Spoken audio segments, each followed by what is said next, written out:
नमस्कार। साधना न्यूज के खास कार्यक्रम शख्सियत में आप सभी दर्शकों का स्वागत है। आज हमसे बात करने के लिए छिंदवाड़ा के पुलिस अधीक्षक विवेक अग्रवाल जी मौजूद है। आज हम इनसे बात करके जानने की कोशिश करेंगे कि सर, स्वागत है सबसे पहले साधना न्यूज मध्य प्रदेश छत्तीसगढ़ में आपका। आपने समय दिया, इसके लिए बहुत बहुत धन्यवाद। अपनी हेक्टिक वर्किंग के दौरान भी आपने। मेरा सबसे पहला ये सवाल है सर, आप अपने बारे में बताइए कि कैसे आईपीएस में आए, कहां से आपकी स्कूली शिक्षा प्रारंभ हुई और सारा कुछ जो आप बताना चाहते हैं हमारे दर्शकों को। अपने बारे में मैं बताऊं तो मैं शहडोल जिले का ही मध्य प्रदेश का मूल निवासी हूं। सतना में मेरी माध्यमिक शिक्षा दीक्षा हुई है। वहाँ एक गुजराती पाठशाला करके एक विद्यालय हुआ करता था, वहाँ मैंने शुरुआती पढ़ाई की है। उसके बाद सरस्वती शिशु मंदिर में मेरी 11वीं और 12वीं की जो हायर सेकेंडरी परीक्षा है वो मैंने पुनः शहडोल के बुढ़ार नगर से की है। उसके बाद कॉलेज के लिए मैं भोपाल चला गया। भोपाल में मैंने आयुष फील्ड में मैंने ग्रेजुएशन किया है। और उसके बाद ही मुझे लगा कि मुझे कुछ करना चाहिए, कुछ और अच्छा मैं कर सकता हूँ। BAMS के दौरान मुझे यूनिवर्सिटी का गोल्ड मेडल मिला था। वहाँ पर कुछ और ज़्यादा करने की एक सेटिस्फेक्शन लेवल लेने के लिए मैंने UPSC की तैयारी शुरू की और फिर 2012 बैच में मुझे सिलेक्शन मिला और मैं आज आप सबके सामने।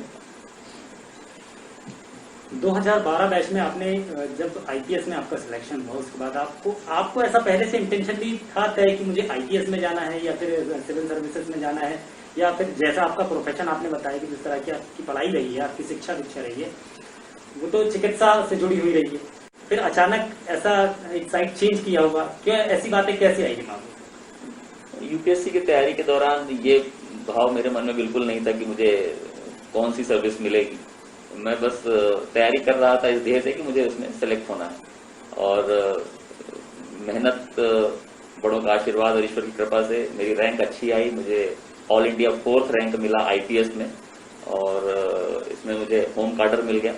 और जब इंडियन पुलिस सर्विस मुझे अलॉट हुई तो निश्चित रूप से मेरे लिए एक बड़ा तोहफा था।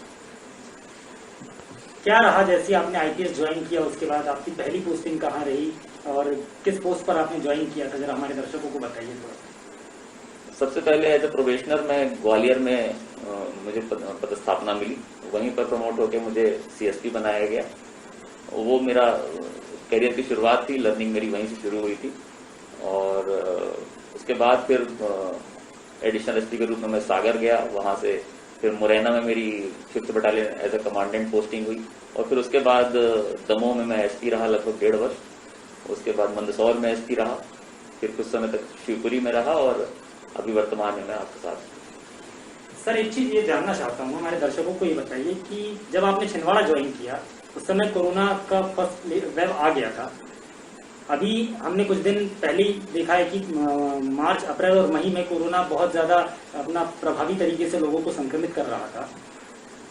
निश्चित तौर पर आपकी और पूरे पुलिस प्रशासन की इसमें प्रशंसा की जाएगी कि आपने लॉ एंड ऑर्डर को बहुत अच्छी तरह से जिले में मेंटेन किया हुआ है। क्या चुनौतियां आई सर कोरोना के दौरान आपके सामने और आपने कैसे उससे निजात दिलाई है लोगों को? जी जरा बताएं हमारे दर्शकों। वर्ष 2020 में जब सबसे पहले ये बात सामने आई कि कोरोना नाम की बीमारी इस तरह से फैली हुई है कि उसके बारे में बहुत ज्यादा जानकारी भी न तो विशेषज्ञों को है न ही आम जनता को है। हर कोई इस बात से अनभिज्ञ था कि आखिर ये क्या बला है। और पुलिस के लिए जब हम बात करते हैं तो ये जिस तरह से सबके लिए अनजाना अनदेखा हुआ एक अनुभव था, उतना ही अनजाना अनदेखा अनुभव ये पुलिस के लिए भी था। न तो हमारी ट्रेनिंग में हैदराबाद में, मसूरी में या कहीं भी अन्य ट्रेनिंग्स में इस बात को कभी हमें बताया गया कि ऐसी अनफोर्सीन सर्कमस्टांसेस कोरोना जैसी कभी आ सकती हैं जिसमें सड़कें सूनी हो जाएंगी, लोग अपने घरों में बंद होने पड़ेंगे। तो इस अनफोर्सीन सर्कमस्टांसेस में पुलिस फोर्स को उन सभी चुनौतियों से सुरक्षित रखना, बचा के रखना और at the same time field में उनको खड़े रख के जनता की सुरक्षा के लिए उस खतरे का सामना करना जिससे हर कोई बचना चाहता था, हर कोई अपने घर में रहना चाहता था। तो जिले के लगभग 1300-1400 पुलिस फोर्स को हायर लेवल मोटिवेशन के साथ सड़कों पर खड़ा रख पाना ये हमारे लिए एक बड़ी चुनौती थी। लेकिन जिले की पुलिस ने सभी निर्देशों का, सभी सुरक्षा के उपायों का अच्छे से पालन किया और आम जनता की सुरक्षा के लिए डटे रहे। उन्होंने अपनी परवाह नहीं की और आम जनता के लिए चौक चौराहों पर रोक टोक करते हुए और तमाम उन परिस्थितियों में जबकि लोग उससे बचना चाह रहे थे, पुलिस फोर्स ने उसका सामना किया। थोड़ी सख्ती भी आपको इस दौरान दिखानी पड़ी रही होगी कि लॉ एंड ऑर्डर को मेंटेन करना है, लोगों को इस समस्या से दूर भी रखना है, सुरक्षित भी रखना है। तो ऐसी भी चुनौतियां जमीनी स्तर पर आपके सामने आई होगी कि जब लोगों को घर में कैद होना पड़ा हो, आर्थिक रूप से लोगों पर एक संकट गहराया हो। अब निश्चित तौर पर एक बहुत बड़ा तबका इससे ज्यादा प्रभावित हुआ है। ऐसा नहीं लगता है सर कि एक आर्थिक संकट भी लोगों पर इसको लेकर के कोरोना के चलते पड़ा है? नहीं, निश्चित रूप से लोगों के मन में शुरुआती दौर पे तो एक भय का वातावरण था, लोग डरे हुए थे, घरों के अंदर बंद थे। परंतु जैसे जैसे समय बढ़ता गया तो लोगों के अंदर बेचैनी और बढ़ती हुई हमें साफ साफ देखने को मिली और वो बेचैनी विभिन्न कारणों से थी, जैसा आप मेंशन कर रहे हैं। उस दौरान सड़कों पर पुलिस के साथ भी कुछ लोगों के ऐसे इंटरेक्शन हुए जिसमें कुछ कहीं न कहीं यदा कदा अप्रिय स्थितियां बनने का अवसर भी आया। परंतु पुलिस फोर्स ने जिस धैर्य का परिचय इन परिस्थितियों में दिया, जैसे कि उन्हें ब्रीफ किया गया था, उन्हें समझाया गया था कि सड़क पे आने वाला हर व्यक्ति केवल और केवल गलत कारणों से नहीं आता है। बहुत से ऐसे लोग हैं जो अपने विभिन्न इमरजेंसी सिचुएशंस में या तो अस्पताल जा रहे होंगे या दवा लेने जा रहे होंगे या अपने किसी रोजगार के कारण कहीं जा रहे होंगे, किसी रिश्तेदार को अस्पताल में भर्ती होगा उसको देखने जा रहे होंगे और मानसिक रूप से सभी परेशान हैं, व्यथित हैं। तो उनको यदि सड़क पर पुलिस वाला रोक कर कुछ चार चीजें पूछता है तो उनको और ज्यादा परेशानी होना, उनके मन में इस तरह के भाव आना कि हमें अनावश्यक रोका जा रहा है, बहुत स्वाभाविक था। तो इस स्वाभाविक परिस्थिति से हमने अपने पुलिस फोर्स को अवगत कराया और उन्हें ये बार बार बताया कि आम जन के साथ हमें संवेदनशीलता का, उनका मदद करने के भाव से उनसे मिलना, उनसे बातचीत करना और उनको हर संभव सहयोग प्रदान करना, ये हमने पहले ही बता रखा था। तो लोगों ने इस बात को समझा और कहीं भी विशेष विवाद की स्थिति भी निर्मित नहीं हुई और जहां कहीं उल्लंघन करने वाले मिले उनके ऊपर प्रभावी कार्रवाइयां भी हो पाई। एसपी साहब, एक चीज ये बताइए, जैसा बेसिकली पुलिस का काम होता है, पुलिसिंग अपराधों को नियंत्रित करने के लिए की जाती है। निश्चित तौर पर अपराध कम भी हुए जिले में आपके कार्यकाल के दौरान, पर सर ये जो डोमेस्टिक वायलेंसेस के केसेस है, घरेलू हिंसा, महिला प्रताड़ना, बाल प्रताड़ना, इसको लेकर के जरा हमारे दर्शकों को समझाइए कि ये जो एक तरह का विकार लोगों के मन में जो जन्म लेता है कि कैसे ये चीजें उपजती है और एक अपराधी क्यों अपराध की ओर ज्यादा अट्रैक्ट होकर के मतलब इन चीजों को फलीभूत करता है। देखिए, जब हम अपराध की बात करते हैं तो ये बात हमें समझनी पड़ेगी कि कोई भी अपराध धरातल पर बाद में घटित होता है, पहले व्यक्ति के मस्तिष्क में घटित होता है। क्रिमिनोलॉजी की भाषा में उसको मेंस रिया बोलते हैं। पहले व्यक्ति के मन में वो विचार आते हैं, वो प्लानिंग होती है और उसके बाद उसको वो धरातल पर एग्जीक्यूट करता है। जब हम पारिवारिक हिंसा की बात करते हैं, पति पत्नी के विवादों की हिंसा की बात करते हैं, घरेलू हिंसा की बात करते हैं, तो ये बात एकदम सही है कि बीते दिनों में इस तरह के विवादों की संख्या में इजाफा देखा गया है और तमाम तरह की शिकायतों के बीच पति पत्नी के विवाद, जिसमें विशेष रूप से पत्नियां, महिलाएं अपने पतियों की शिकायत लेकर बहुत ज्यादा संख्या में सामने आई हैं। मुख्य रूप से जो इसके कारण सामने आते हैं उसमें दो तीन चीजें हैं। एक तो पुरुष के मन का जो एक पुरुष पितरात्मक सत्तावादी एक जो विचारधारा है, जो व्यक्ति को लगता है कि मैं श्रेष्ठ हूं और पुरुष प्रधान जो एक समाज की हमारी एक विचारधारा है, उसको लेकर एक ये कारण महत्वपूर्ण है कि हम जो हमारे समाज के लोग हैं वो महिलाओं को उनका उचित स्थान देने में अभी भी हिचकते हैं। तो एक तो बड़ी आवश्यकता ये है कि हम महिलाओं के विचारों को, जब हम परिवार में साथ में रहते हैं तो उनके विचारों को, उनकी सलाह को हम स्थान दें, उनकी समस्याओं को हम अपनी ही समस्याओं जैसा समझें, उनके कार्य को भी हम उतनी ही तरजीह दें जितना हम अपने कार्य को देते हैं। पुरुष बाहर जाता है, कार्य करता है तो उसको लगता है घर आने के बाद वो थका हुआ है और उसको पूरी सेवा और वो सब मिलनी चाहिए, परंतु ये भूल जाता है कि महिला जो घर में थी उसने बच्चों को भी देखा है, उसने तमाम तरह के वो सारे कार्य किए हैं जो अदरवाइज संभव नहीं थे। तो हमें उसके कार्य को प्रशंसा की दृष्टि से देखना, उसका इस रूप में एहसान मानना कि यदि ये ना होती तो हमारा जीवन न चल पाता। तो यदि इस तरह के म्यूचुअल कोऑपरेशन वाले विचार यदि हम अपने समाज में पैदा कर पाए तो निश्चित रूप से घरेलू हिंसा के इन विवादों पे कमी आएगी। एक चीज और मैं आपसे जानना चाहता हूँ इसके साथ, ये जो जैसे पुलिस अपराधों को कई बार कम करने के चलते ऐसे आमतौर पर सवाल निकल के भी आते हैं, हम लोग जब काम करते हैं तो आपने भी सुना ही होगा निश्चित तौर पर कि मानवाधिकार के शोषण को लेकर के भी बहुत सारी चीजें निकल के आती है। ह्यूमन राइट्स वाले आए दिन इस बात को लेकर के बखेड़ा भी खड़ा कर देते हैं कि पुलिस के दौरान बर्बरता की गई, पुलिसिंग के दौरान बर्बरता निकल के आई है सामने। क्या कुछ कहेंगे सर कि अपराध को कम करने के लिए क्या कई बार पुलिस को इस सीमा को लांघना पड़ता है कि मानवाधिकार का हनन होता है?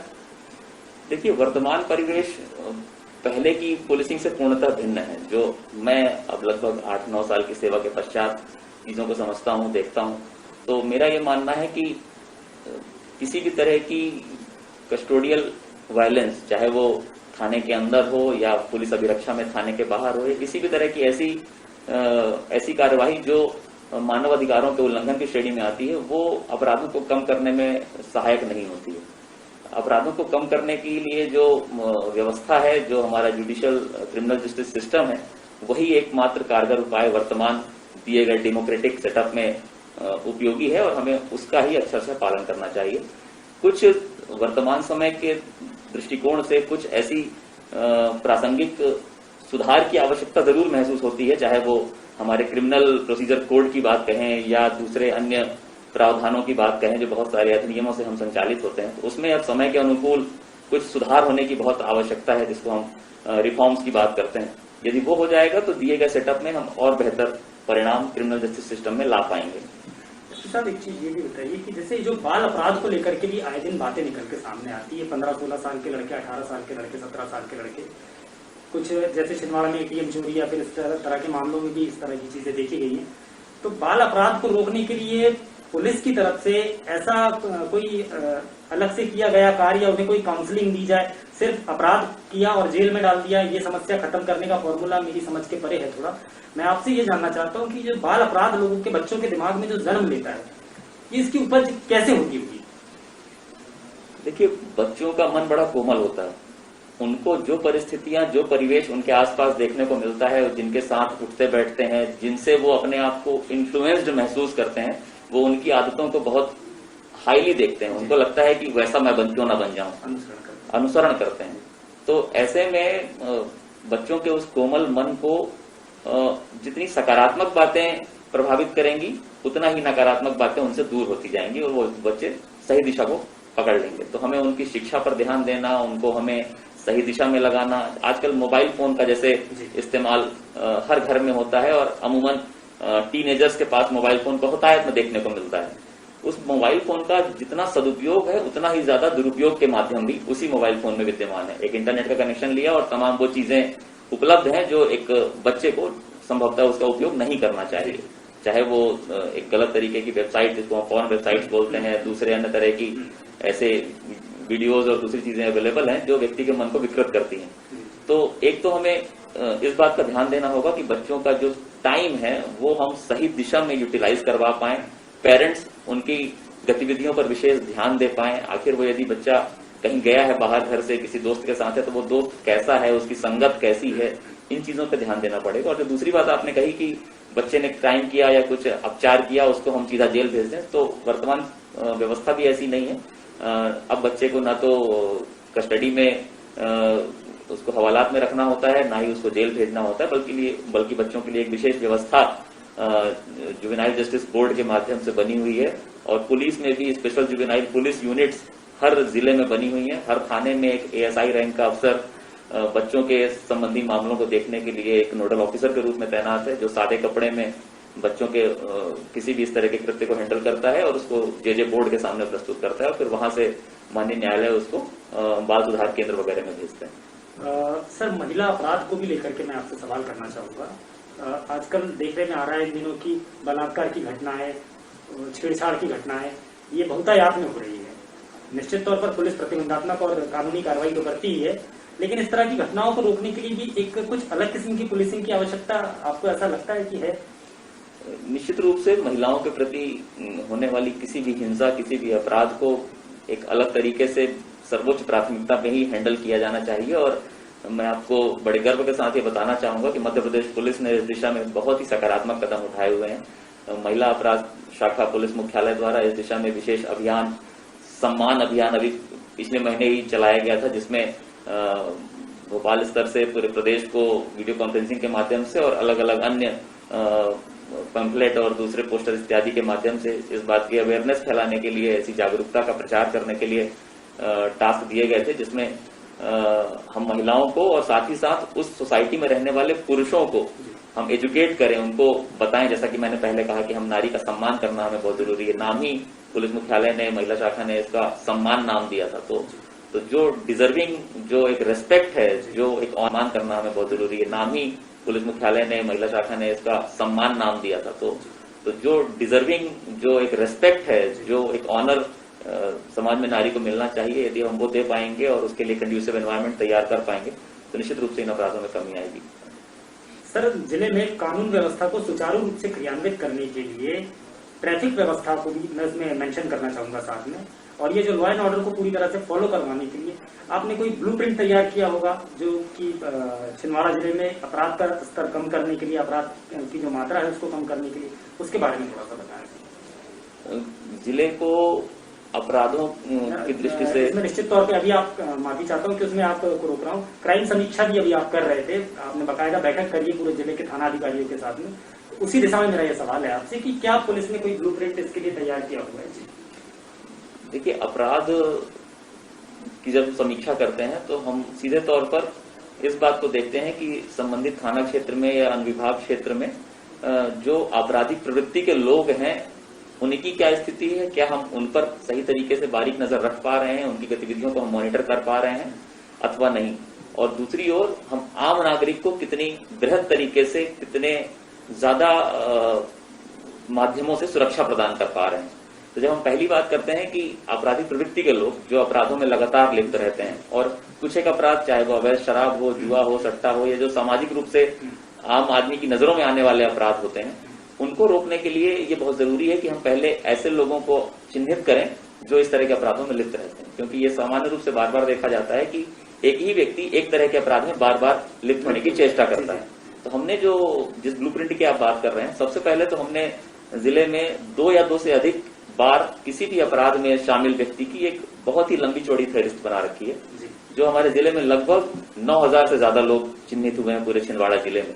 और हर थाने की बात करें तो लगभग 150 से 200 लोग प्रति थाना हमने ऐसे लोगों को चिन्हित किया है जो बीते 10 वर्षों में कम से कम 2 या 2 से अधिक बार या तो थाने में उनको किसी अपराध के सिलसिले में लाया गया है अथवा उनको यदि कोई बड़े अपराध है तो जेल भेजा गया है। जब हम इन लोगों को चिन्हित कर लेते हैं तो हमारे पास वो व्यक्ति आ जाते हैं सामने कि इन व्यक्तियों के यदि हमने टारगेट कर लिया तो जो लोग बार बार अपराध में लिप्त होने वाले व्यक्ति उनको हम रोक पाएंगे। और इतना कर लेने के बाद हम बहुत हद तक थाना क्षेत्र की व्यवस्था को सुकून भरा बनाने में सफल हो जाते हैं। जो दूसरा पक्ष है इसका, आम जनता के मन में विश्वास पैदा करना, लोगों को भयमुक्त वातावरण देना, वो भी कमोवेश इसी बात से होकर उपजता है कि हमने अपराध को कितनी जल्दी डिटेक्ट कर लिया, हमने आरोपियों को कितनी जल्दी हिरासत में ले लिया यदि कोई गंभीर अपराध हुआ है तो, और माननीय न्यायालय में जब उसका विचारण होता है, ट्रायल होता है, तो हमने उसको कितनी जल्दी सजा दिलवा दी।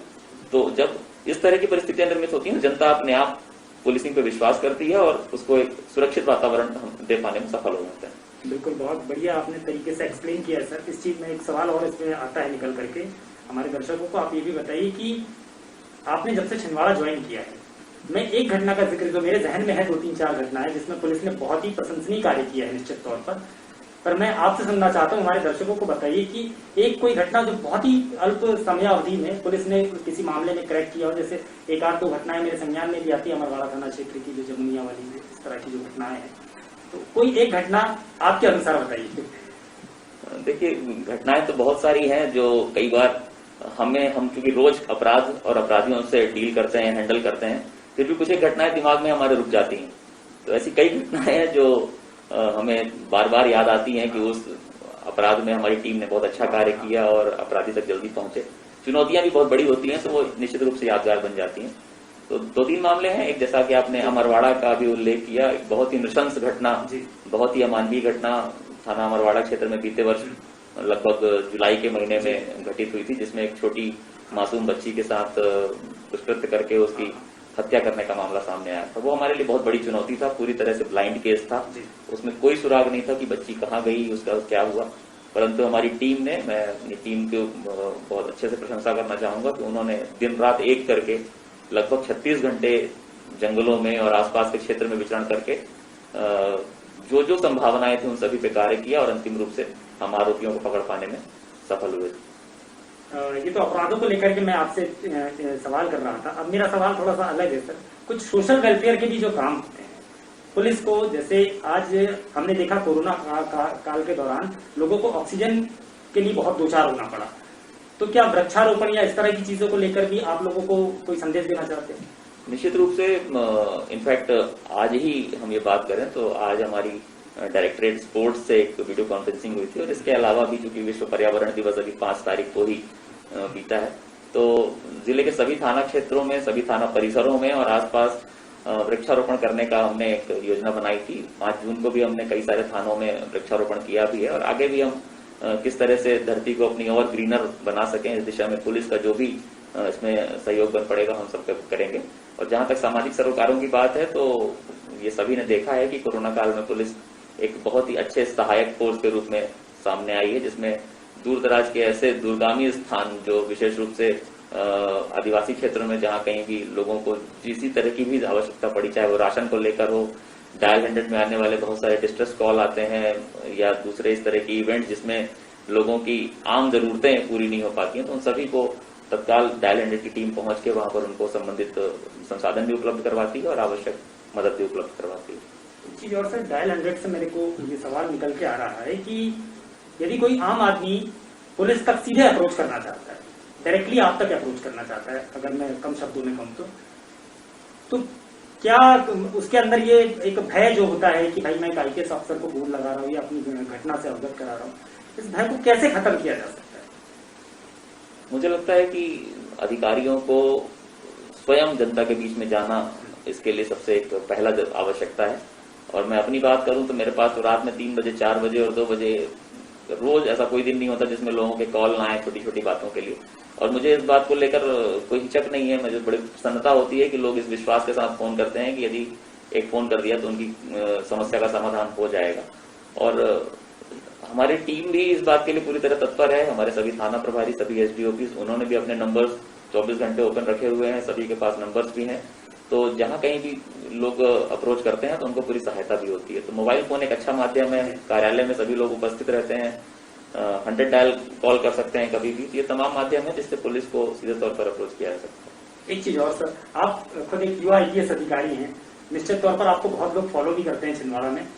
क्या कुछ मैसेज देना चाहते हैं सर एक युवा वर्ग को कि जो सिविल सर्विसेज की तैयारी कर रहे हैं, कैसे वो स्टडी करें, क्या कुछ तैयारी करें? अगर उनको एक प्रशासनिक अधिकारी बनना है तो प्लीज बताएं।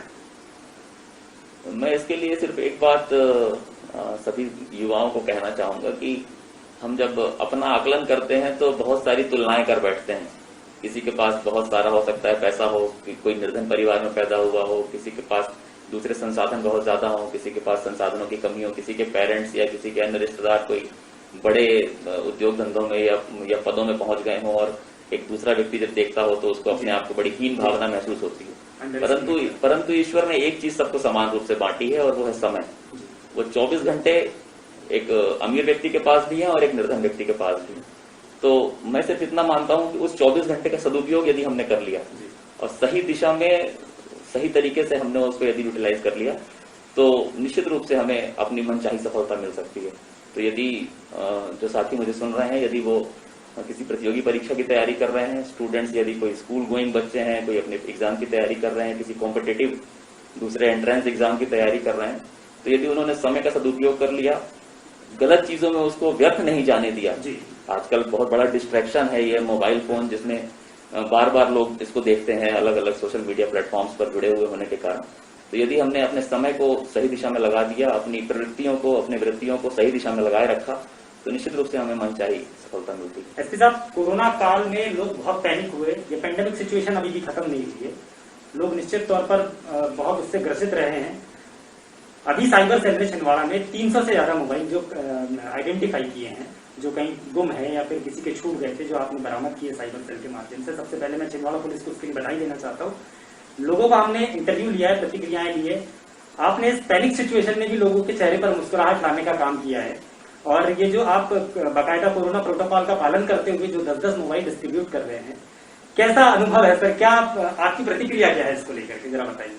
बड़ा सुकून भरा वो अवसर है। मैं तो यही कहूंगा कि संतुष्टि मिलती है कि हमने कुछ लोगों के चेहरे पर यदि वो जो तनाव की लकीरें थी, वो जो उनके 10,000, 15,000, 12,000 रुपए के मोबाइल गुमने का जो एक दर्द था, वो यदि आज हम उसको दूर कर पा रहे हैं तो उनके चेहरे की जो मुस्कान है उसको देख के बड़ी सुकून मिलता है कि भले उसके साथ कोई अपराध नहीं हुआ, भले वो व्यक्ति अपने मोबाइल गुम होने को लेकर उदास होकर घर में बैठ गया, परंतु साइबर सेल लगातार टीम काम करती रही और इन सारे मोबाइल्स को जब रिकवर करके उनको लौटाया तो निश्चित रूप से उनके चेहरे की हंसी देख के बहुत सुकून मिला। एक चीज और सर, कोरोना अभी पूरी तरह से खत्म नहीं हुआ है, एहतियातन लोगों को आप कुछ सुझाव देना चाहते हैं कि क्या उन्हें अभी किस तरह के प्रिकॉशंस लेने होंगे, बताएं सर उसमें थोड़ा कुछ। निश्चित रूप से कोरोना अभी नियंत्रित हुआ है, पर इसको खत्म हुआ है ऐसा मानने की भूल नहीं करनी चाहिए। तो मैं सभी लोगों से सिर्फ इतना ही अपील करूंगा, यही अनुरोध करूंगा कि जो कोरोना एप्रोप्रिएट बिहेवियर है, जो कोरोना अनुकूल व्यवहार करने की सलाह हमें दी गई है, उसमें मुख्य रूप से मास्क लगाना, मास्क सही तरीके से लगाना, अर्थात नाक तक पूरा ठुड्डी से कवर करना, आधा अधूरा मास्क न लगाना, खाना पूर्ति ना करना, जो आपसी दूरी बनाकर रखने वाली बात होती है सोशल डिस्टेंसिंग जिसको हम कहते हैं, उसका पालन करना और साबुन और सैनिटाइजर का बार बार इस्तेमाल करना, अपना हाथ बार बार अपने आंखों में, नाक में या मुंह में ना ले जाना बिना धोए, इत्यादि बातों का यदि हम पालन करें। और सबसे बड़ी जरूरी बात यह है कि किसी भी सोशल गैदरिंग में यदि हम जाते हैं, चाहे वो परिवार में, रिश्तेदारों में कोई शादी का कार्यक्रम क्यों ना हो, तो हमें ये ध्यान में रखना होगा कि वहां पर आए हुए लोगों में से यदि कोई व्यक्ति संक्रमित होगा तो बहुत लोगों को संक्रमित कर देगा। तो आपसी दूरी बनाए रखना बहुत जरूरी है। और सबसे बड़ी बात यह है कि हम स्वयं की, अपने परिवारों की, अपने आसपास के लोगों की और ओवरऑल जब हम सोसाइटी की बात करें तो उसकी सुरक्षा के लिए अभी हमें थोड़ा संयम का, थोड़ा धैर्य का परिचय देना बहुत आवश्यक है। हम छोटे छोटे लाभों के लिए, छोटी छोटी त्वरित आवश्यकताओं की पूर्ति के लिए कुछ ऐसे काम कर जाते हैं जो नियमों के अनुकूल नहीं होते हैं। उस समय हमें वो काम तो होता हुआ दिखता है, परंतु उसके पीछे बहुत बड़ी एक समस्या भी मुंह बाय खड़ी रहती है। तो यदि लोग कोरोना एप्रोप्रिएट बिहेवियर का पालन करेंगे तो निश्चित रूप से आने वाले दिनों में हमें कोरोना को हराने में और अच्छे तरीके से खत्म करने में मदद मिलेगी। एक बात और, इसमें वैक्सीनेशन को लेकर बहुत जरूरी है, क्योंकि वैक्सीनेशन लगातार जिले में हो रहा है। तो जिन लोगों ने भी अभी तक वैक्सीन नहीं लगवाई है वो लोग प्राथमिकता में वैक्सीनेशन करवा लें, ताकि एक जो सुरक्षा कवच है वो भी उनको मिलता रहे।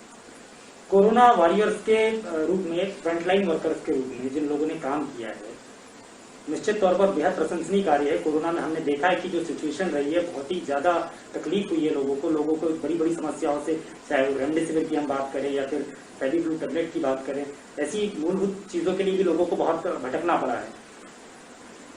आज के परिप्रेक्ष्य को देखते हुए आपको क्या लगता है सर, मैं ये सुझाव ले रहा हूँ आपसे कि जिला प्रशासन को, not only for Chhindwara, I am talking about all over MP, तो क्या आपको ऐसे क्या आप सुझाव देना चाहेंगे कि किस तरह की व्यवस्थाएं सरकार को दुरुस्त करनी चाहिए कि लोगों, आपने देखा है, आपने इस चीज का वो भी किया होगा, नोटिस किया होगा कि लोगों को इस चीजों के लिए बहुत ज्यादा दो चार होना पड़ा है, क्या कुछ कहेंगे? बीते 2 माह जो चुनौती भरे रहे हैं, इस यदि हम दूसरे फेज की बात करें, तो मैं तो ये पूरे विश्वास से पहली बात कहना चाहूंगा कि शासन ने और प्रशासन ने वो हर संभव प्रयास किए हैं जिससे हम इस महामारी से लड़ने में अपने आप को सक्षम बना सकें और लोगों की जिंदगियां बचा सकें, उनको सुरक्षित रख सकें। जो बीच का कुछ समय जिसमें ऐसी जीवन रक्षक औषधियों की कुछ लेकर ज्यादा आपाधापी थी, वो कई बार देखने में आ रहा था कि उसको या तो कालाबाजारी के माध्यम से या दूसरे अन्य तरीकों से लोग लाभ कमाने के उद्देश्य से कहीं ना कहीं गड़बड़ कर रहे थे। तो हमने एज एन इन्फोर्समेंट एजेंसी लगातार उसके ऊपर कार्रवाइयां की हैं। छिंदवाड़ा में ही हमने कालाबाजारी के, रेमडेसिविर इंजेक्शन के 3 कम से कम केस दर्ज किए थे और कई लोगों को हमने इसमें एनएसए में जेल भी भेजा है। तो हमारा काम निश्चित रूप से ये कानून की रखवाले के रूप में ये रहा है कि हम ऐसे किसी भी गलत कार्य को होने से रोकें। उसमें हमने अपना भरसक प्रयास भी किया है। और जहां तक अस्पतालों की और दूसरी अन्य आवश्यक व्यवस्थाओं की बात, तो प्रशासन ने जितना संभव प्रयास किया, चाहे हम ऑक्सीजन की बात कर लें या दूसरी अन्य, तो छिंदवाड़ा में सारी चीजें बहुत बेहतर तरीके से मैनेज होता है। एक चीज और एसपी साहब की, पुलिस का जो व्यवहार आम आदमी के साथ होना चाहिए। एक कई बार इस तरह की चीजें निकल के सामने आती है, इस तरह के आरोप भी आते हैं कि आम आदमी के साथ अभद्रता हुई है। थोड़ी सख्ती पुलिस को बरतनी भी इसलिए आवश्यक है, अगर उन्हें लॉ एंड ऑर्डर मेंटेन करवाना है तो निश्चित तौर पर आप यदि किसी धारा प्रवाह को रोकते हैं तो ताकत ज्यादा लगाने की आवश्यकता होती है। मैं इस बात से सहमत भी हूँ। पर क्या कई बार ये चीजें जो आती है निकल करके कि पुलिस के द्वारा अभद्रता की गई, बर्बरता की गई, तो पब्लिक के साथ पुलिस को किस तरह से कोऑर्डिनेट करके डील करना चाहिए सर, उस पर थोड़ा सा प्रकाश डालिए। मैं इसमें हमेशा एक बात अपने फोर्स को कहता हूं कि अब हम ब्रिटिश काल की पुलिस नहीं, अब हम वो लठैत पुलिस के रूप में काम करेंगे तो कभी भी सफल नहीं हो पाएंगे। अब हम अपनी ही जनता के बीच के लोग हैं और अपनी ही जनता की सुविधा सुरक्षा के लिए अपने ही देश में काम कर रहे हैं। तो ऐसे में हमें वो एक सहानुभूति का भाव लेकर हमेशा जनता के बीच में जाना पड़ेगा। हमें ये मानना पड़ेगा कि समाज में कुछ लोग हैं जो गड़बड़ियां करते हैं, कुछ लोग हैं जो अपराधों में लिप्त हो सकते हैं, परंतु बहुतायत जनसंख्या जो है वो अपना जीवन अमन चैन से सुकून से बिताना चाहती है और वो किसी भी तरह के गलत काम में लिप्त नहीं होना चाहती है। तो कुछ मुट्ठी भर आपराधिक प्रवृत्ति के लोगों को ठीक करने के लिए हमें बहुतायत जनता को कैसे परेशान नहीं करना होने देना है, कैसे हम उनको उनके जीवन यापन अच्छे से होने दें और जो आपराधिक प्रवृत्ति के लोग हैं उनको चुन चुनकर ठीक करें, ये एक बड़ी आवश्यकता होती है। तो ऐसे में आम जनता के बीच जब हम जाएं तो उनको एक हमारा सहृदयतापूर्ण व्यवहार मिले, हम उनकी जो मूल समस्याएं हैं जो अपराधों की इर्द गिर्द घूमती हैं, जैसे जो एक कम्युनिटी पुलिसिंग की बात जब हम करते हैं तो हमारे जिले में ये एक बार बार प्रैक्टिस अपनाई जा रही है इस समय कि हमारे लोग जनता के बीच में जाते हैं, विशेष रूप से दूर दराज के जो आदिवासी क्षेत्र हैं या दूसरे जहां पर अवेयरनेस की कमी है, वहां हम ये बताते हैं कि सभी के पास बैंक अकाउंट्स हैं, सभी के पास दूसरे फाइनेंशियल ट्रांजैक्शंस के माध्यम है और आज के समय में हर किसी को पता है कि विभिन्न माध्यमों से आपराधिक प्रवृत्ति के लोग अलग अलग राज्यों में बैठकर या तो ओटीपी नंबर उसका लेकर या एटीएम कार्ड की कोई सीरीज लेकर या अपने आप को आर्मी वाला बताकर, अभी वैक्सीनेशन के नाम पर भी धोखाधड़ी के कुछ एक मामले सामने आए हैं। तो इन चीजों में हम अवेयर करें, उनको बताएं कि आप अपना एटीएम कार्ड किसी दूसरे के सहायता से इस्तेमाल ना करें। आप या तो अपने परिचित, अपने बेटे, अपने घर के ही किसी व्यक्ति की सहायता लें, किसी अनजान अपरिचित व्यक्ति की सहायता लेने की चक्कर में ना पड़े। जो फोन दूसरे माध्यमों से लोग आपको संपर्क करते हैं, धोखाधड़ी हो सकती है। इस तरह की जब हम बातें लोगों को बताते हैं तो उनके मन में एक सहज एक विश्वास का भाव पैदा होता है। लोग ये विश्वास करते हैं कि नहीं, पुलिस उनकी मदद करने के लिए है और निश्चित रूप से इससे म्यूचुअल अंडरस्टैंडिंग डेवलप होती है, एक विश्वास पैदा होता है। एक अंतिम सवाल आपसे और दूंगा सर, कोई एक ऐसा मैसेज पूरे इस विश्लेषण के दौरान, इस बातचीत के दौरान कोई एक ऐसा मैसेज जिले की जनता को, क्योंकि आपका बोला हुआ हर शब्द एक ट्रेडमार्क की तरह काम करता है, तो मैं अपने चैनल के माध्यम से आपसे निवेदन कर रहा हूं, अपील कर रहा हूं कि कोई एक ऐसा मैसेज आप देना चाहें जिले की जनता को, प्लीज। मैं सिर्फ यही कहूंगा कि हमें दूसरों से वही व्यवहार करना चाहिए जो हम अपने लिए दूसरों से अपेक्षा करते हैं। यदि हमने अपने लिए सम्मान, प्रेम और सहिष्णुता का व्यवहार अपेक्षा की है तो हमें लोगों के साथ भी उतना ही सम्मान, उतना ही स्नेह, उतना ही सहिष्णु होना पड़ेगा। और यदि पारस्परिक सहिष्णुता, पारस्परिक स्नेह, पारस्परिक सम्मान यदि बना हुआ है तो हम अमन चैन से अपने दैनिक जीवन को जी पाएंगे। तो सुना आपने, ये है विवेक अग्रवाल, छिंदवाड़ा के पुलिस अधीक्षक, जिन्होंने बेबाकी से मेरे सवालों का जवाब दिया है। आपने सुना और निश्चित तौर पर युवाओं के लिए एक ट्रेडमार्क की तरह कार्य कर रहे हैं और लोग इनका अनुसरण भी बहुत करते हैं।